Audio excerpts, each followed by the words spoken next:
PLN UID Kalbar pastikan pasokan listrik aman selama perayaan Idul Adha 1447 Hijriah. PLN UID Lampung hadirkan terang dan harapan bagi warga Sukadamai dalam rangka memperingati Hari Raya Idul Adha. Ya Allah, lalu Ustadz, apa Ustadz makna Piagam Madinah dalam membangun persatuan lintas agama dan kelompok Ustadz? Ya. Mitsaqul Madinah, bahasa Arabnya, Wathiqatul Madinah, maaf. Ya. Itu Piagam Madinah, sebuah piagam yang buat Nabi untuk menanamkan persatuan dan persaudaraan. Karena beliau katakan, kita bersaudara bukan hanya orang-orang beriman saja, ada orang Yahudi di sini, ada orang Nasrani di sini. Subhanallah, Nabi buat Piagam Madinah untuk menyatukan. Nabi tidak pernah mengusir orang Israel dari kota Madinah karena mereka yang mengganggu Yahudi dari kota Madinah, karena mereka yang megang kekuasaan ekonomi politik di kota Madinah. Nabi datang tidak pernah mengusir mereka, tapi Nabi buat perjanjian dengan cara bagaimana kita harus adil, kita tidak boleh ada intimidasi, tidak boleh ada keburukan. Ya, makanya awal-awal ketika Nabi memimpin itu kan yang menguasai ekonomi orang-orang Yahudi.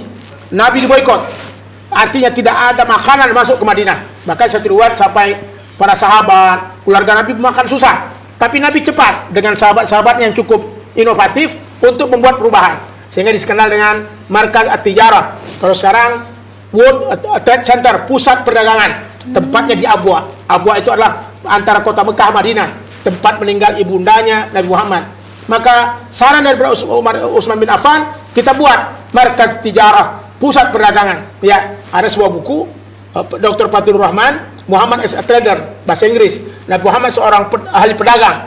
Subhanallah, beliau buat pusat perdagangan di kota Madinah dengan kota Mekah, sehingga subhanallah banyak orang yang melakukan perdagangan sana dan ekonomi Madinah naik, walaupun diboikot oleh orang-orang Yahudi. Maka orang Yahudi bingung, diboikot kok bertambah tinggi, diboikot kok bertambah sukses. Maka mereka pun akhirnya mengaku tidak bisa melawan Nabi dan mereka keluar. Nabi tidak pernah mengusir, karena Nabi tidak mau menampakkan perlawanan.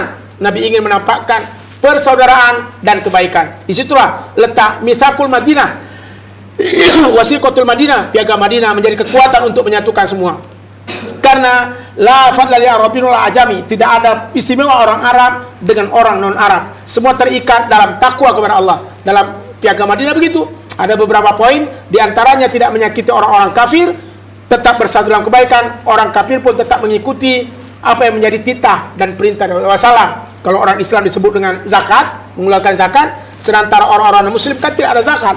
Mereka mengeluarkan jizyah, bentuk pajak untuk kebaikan bagi kehidupan berbangsa dan bernegara pada masa Nabi Muhammad SAW. Jadi Wathiqatul Madinah, Piagam Madinah merupakan aturan undang-undang yang membuat inovasi bagus bagi kota Madinah, sehingga menjadi Madani, kota yang menjadi pandangan seluruh dunia dan bahkan seluruh tempat yang ada. Karena memang model kepemimpinan Nabi cukup komprehensif, cukup mantap, dan cukup sempurna. Makanya kalau kita lihat dalam kitab Ahkam Sultaniyah, itu dijelaskan betul bagaimana proses Nabi Muhammad SAW mendirikan kota Madinah dengan kekuatan-kekuatan dan perjanjian-perjanjian. Karena kalau kita lihat